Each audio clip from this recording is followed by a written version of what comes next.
Добрый день, дорогие друзья! Я приветствую вас на новой лекции канала «Жизнь после жизни есть, я знаю», который посвящен доказательствам жизни после смерти и устройству потустороннего мира, куда каждый из нас попадает по завершении своего земного пути, где и воссоединяется с ранее усопшими родными и любимыми и продолжает бесконечное путешествие по нашей прекрасной и удивительной вселенной.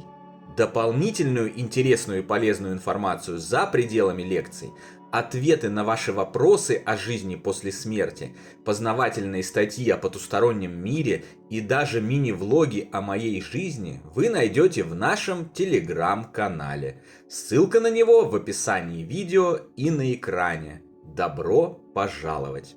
Сегодня мы выясним, есть ли работа или какая-то другая трудовая деятельность на том свете и какая именно, а также узнаем, почему не стоит переживать на этот счет. Я обнаружил интересное следствие. Когда начинаешь рассказывать людям о том, что по уже неоднократно исследованной и подтвержденной информации на том свете есть работа, довольно внушительная часть из них удивленно вскидывают брови и спрашивают: «Как работа? В этом мире гнули спину всю жизнь за копейку, после смерти на том свете тоже придется? Тогда уж лучше бы и не было никакой этой вашей загробной жизни». Все. Вопрос веры в продолжение жизни после жизни уже не стоит. Самое главное, чтобы не было опостылевшей работы. На этом примере вы можете воочию убедиться в том, насколько сильны стереотипы, страхи и привязки материального мира, и насколько он держит в плену сознание его обитателей. Многие даже не допускают, что жизнь и ее составляющие могут быть куда лучше привычных им, и заранее опускают руки и отказываются от того, что заслуживают, только потому, что в своем прошлом имеют какой-то негативный опыт. Действительно, работа и даже карьера на том свете имеются. Ссылками на подтверждающие это источники мы вас снабдили в уже упомянутом телеграм-канале и наших книгах «Жизнь после жизни есть, я знаю». Примечательно то, что имеются они в изобилии гораздо более разнообразном, чем в мире земном. Есть в потустороннем мире даже и своеобразная зарплата и прочие системы мотивации. Об этом и поговорим подробнее. Начнем с того, что само понятие «работа», как и все остальное, при переезде на тот свет меняет свой смысл. Это лишь слово. Слова имеют силу и окраску здесь, на земле, но на той стороне они уже не важны. Там работа – это уже не повинность, которую надо обязательно нести, чтобы заработать на выживание и завершение еще одного дня, отказываясь при этом от всего, чем бы вам на самом деле хотелось заниматься. Привычных нам денег на той стороне нет, как следовательно и нет необходимости их зарабатывать на то, чтобы выжить. Нет нужды оплачивать счета, арендовать квартиры, заправлять автомобили, покупать еду, одежду, вносить платежи за детские сады и школы. Нет даже самой необходимости работать, если нет на то и желания. Никто никого ни к чему не принуждает. Свобода воли и ее безусловное уважение – базовый, основной и фундаментальный закон духовного мира. Хотите работать – работайте по своему желанию и способностям. Не хотите – не работайте. Другой вопрос, что, судя по всему, душа, очистившись от материальных загрязнений, страхов и стереотипов, как следует отдохнув вместе со своими родными и любимыми от недавно завершившейся земной жизни, рано или поздно выходит на необходимость трудиться, заниматься тем, что ей нравится, совмещая это с принесением пользы окружающим. Потребность в труде и деятельном существовании, ведущем нас к прогрессу, заложена в наши души от самого момента их сотворения. Многие приходят к этому состоянию еще в текущем воплощении. Наглядный пример перед вами. Автор этого видео, ваш покорный слуга, потратил более 20 лет на выживание и нелюбимые работы, прежде чем вследствие ухода на тот свет его самой родной и близкой души испытал духовный разворот и смог заняться любимым делом – писательством, совместив его с возможностью помогать людям полезными знаниями и утешением. Как только эти факторы соединились, это наполнило мою душу теплом, счастьем и умиротворением. Более того, парадоксальным для материального мира образом решило и финансовый вопрос. Ведь, как известно, заработать писательством в России невероятно сложно и доступно лишь раскрученным единицам. И тем не менее это случилось. Мои финансовые проблемы были решены будто чудом, стоило мне начать заниматься любимым делом, совместив его с пользой для других. Как это произошло? О волшебном механизме, позволяющем любому решить какие угодно трудности и воплотить любые желания, я скажу чуть позже, ближе к концу лекции. А сейчас вернемся к следствиям, возникающим в результате совмещения занятия любимым делом и помощи окружающим, счастью, теплу и радости в душе. Это и есть духовная зарплата, о которой я говорил, и которая определенно существует на том свете. Когда мы реализуем высшие цели наших душ, помогаем другим, наполняем Вселенную добром и светом, это возвращается нам вот такими дарами, наполняет добром и светом нас самих. И это тоже работает не только там, но и здесь. Все универсальные законы Вселенной действуют во всех мирах и во всех измерениях одинаково. Работающий на пользу других получает зарплату и премии в виде любви, радости и счастья. Есть на том свете и карьера. Души, достигающие определенных успехов в своих занятиях, продвигаются в возможностях их применения и по иерархической лестнице.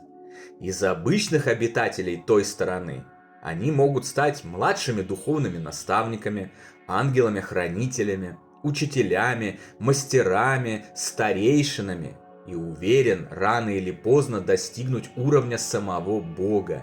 Ибо как бы богохульно в нашем некорректно настроенном материальном мире это сейчас не звучало, изначально мы и так все боги, поскольку рождены Богом. Всем известно, что дети по умолчанию наследуют природу своего родителя. И раз нашим родителем является Бог, значит очевидно и мы тоже боги. И каждый из нас содержит в себе его частичку. И даже не частичку, а большую часть. А поскольку Бог на самом деле, несмотря ни на какие религиозные выдумки, не является мстительным, ревнивым, обидчивым, карающим и наказывающим, то главное его желание состоит в том, чтобы мы достигли максимального уровня развития и встали рядом с ним, равные ему и даже превзошли его. Для любого нормального отца точкой наивысшей гордости является, когда ребенок превосходит его во всем.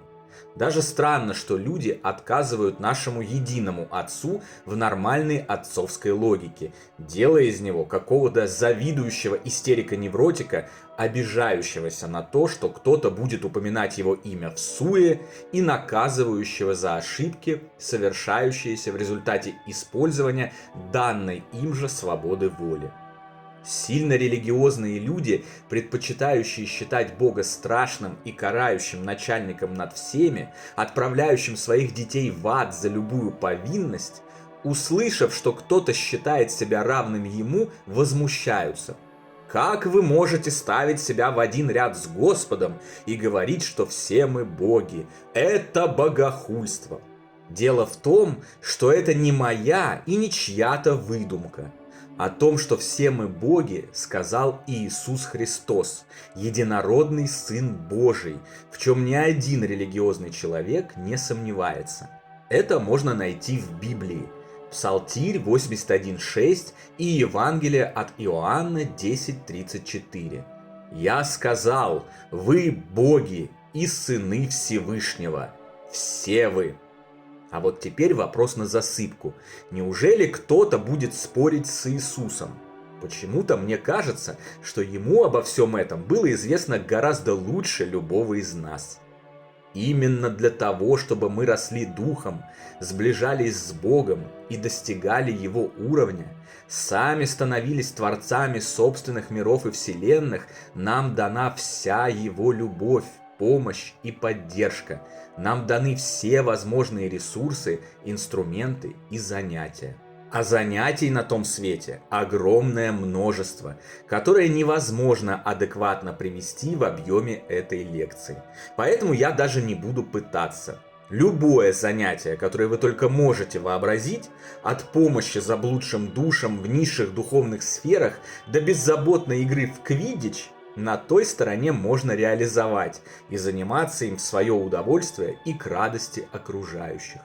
Все, чем вы любите, хотите и всегда хотели заниматься, получите. Но самое важное откровение состоит в том, что не обязательно ждать переезда на тот свет, чтобы обрести приятную, любимую и даже денежную работу. Все это можно получить уже здесь, соответственно настроив свои мысли и свое сознание. Ваши мысли и сознание являются инструментами творения реальности вокруг вас не только на том свете, но и здесь, на земле. Поскольку, как я уже сказал, мы все являемся богами, то мы все являемся и творцами. Вы можете обрести все, что захотите, с умом используя имеющиеся у вас инструменты творения. В потустороннем мире, где вещество гораздо менее плотное и гораздо более тонкое и податливое, все это делается легче и проще. В силу специфики устройства материальной Земли, здесь нужно больше сосредоточения и уверенности в мысли, которую вы хотите воплотить. Но по сути разницы нет никакой.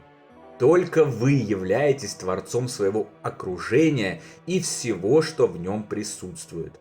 По-настоящему хотите быть счастливыми – будете. Хотите любимую работу – получите. Хотите быть богатыми – будете. Радостными – тоже будете. Здоровыми – и ими будете. Все, что для этого нужно – грамотное хотение, правильное желание и использование мысли. Не просите, не хнычьте, не жалуйтесь, не ждите, что кто-то другой взмахнет волшебной палочкой и даст вам все это. Думая так, вы рисуете образ, что желаемого у вас нет. Вместо него пустота. Поэтому такие мысли и воплощают только то, чем они и являются и что содержат – пустоту. И ваши желания не сбываются. Будьте уверены. Знайте, что ваше желание уже воплощено. У вас уже есть все желаемое. Представляйте себя в изобилии, в красивом доме среди приятных людей, радостными и счастливыми, занимающимися любимым делом, полными любви и счастья. Не просите Господа «дай мне это», а благодарите Его за это, потому что Он уже дал вам это. Он уже сделал вас богами, подобными себе. Он дал вам инструмент, способный исполнить любое ваше желание, мысль. Все уже в ваших руках. Вопрос только в том, как быстро вы сможете перевести эту мысль из своего сознания в реальность вокруг вас. Не медлите, начинайте прямо сейчас. Вы заслуживаете самого лучшего, и вам вполне по силам это воплотить. На сегодня это все, дорогие друзья. Не забудьте про наш Телеграм. Там интересные публикации продолжаются постоянно, круглосуточно, без обеда и выходных. Встречаемся на новой лекции здесь же, на нашем канале. А пока всего вам самого лучшего, волшебного и замечательного.